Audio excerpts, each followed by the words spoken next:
கனிமொழி சொல்றாங்க நிர்மலா சீதாராமன் தமிழகத்தை ஏளனம் செய்கிறார்களாம். நீங்க தான் ஏளனம் செய்கிறீங்க. நான் கேட்கிறேன், இதே கனிமொழி அக்காட்ட கேட்கிறேன்.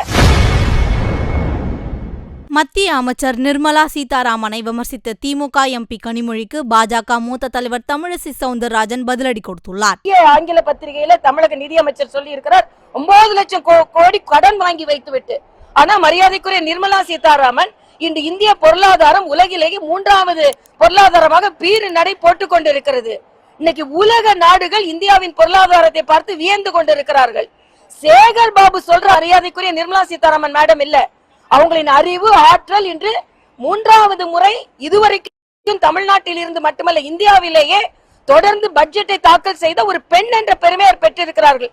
கனிமொழி சொல்றாங்க நிர்மலா சீதாராமன் தமிழகத்தை ஏளனம் செய்கிறார்களாம். நீங்க தான் ஏளனம் செய்கிறீங்க. நான் கேட்கிறேன், இதே கனிமொழி அக்காட்ட கேட்கிறேன். மதுவிலக்கு கொண்டு வருவோம்னு சொன்னீங்கல்ல, தமிழ்நாட்டுல அதிக விதவைகள் இருக்கிறாங்கன்னு சொன்னீங்கல்ல, அப்ப நீங்க ஏமாற்றுவாங்க. அதை குறைத்து கொண்டிருந்த மக்கள் ஏளனமாக நீங்க மக்களை நினைக்கிறீர்களா? நாம சொல்றதெல்லாம் சொல்லுவோம், அவங்க கேட்டுக்குவாங்க, ஓட்டு போடுவாங்க, செய்யலாம் வேண்டியதில்லை அப்படின்னு யாரு ஏளனமாக மக்களை நினைக்கிறார்கள்? நீங்க தான் மக்களை ஏளனமா நினைக்கிறீங்க.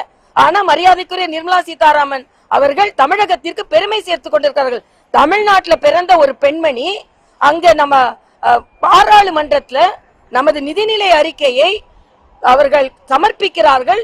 பிரதமர் எழுந்து வந்து கையை கொடுக்கிறார். எவ்வளவு மரியாதை கொடுக்கிறார்கள் பெண்ணினத்திற்கு என்பதை நீங்கள் புரிந்து கொள்ள வேண்டும். நீங்க தான் கனிமொழி அவர்கள் தான் ஏளனம் செய்து கொண்டிருக்கிறார்கள். தமிழக மக்களை ஏளனம் செய்து கொண்டிருக்கிறீர்கள். நாங்க எங்க வீட்டு முன்னாடி நேற்று கருப்பு கொடி காட்டிட்டு நின்னோம்.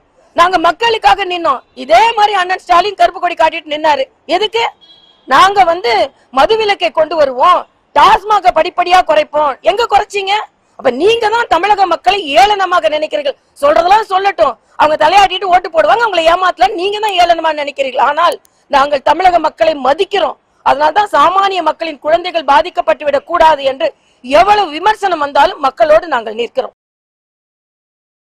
செய்திகளை உள்ளது உள்ளபடி தெரிந்து கொள்ள ரெஃப்ளெக்ட் நியூஸை சப்ஸ்கிரைப் பண்ணுங்க.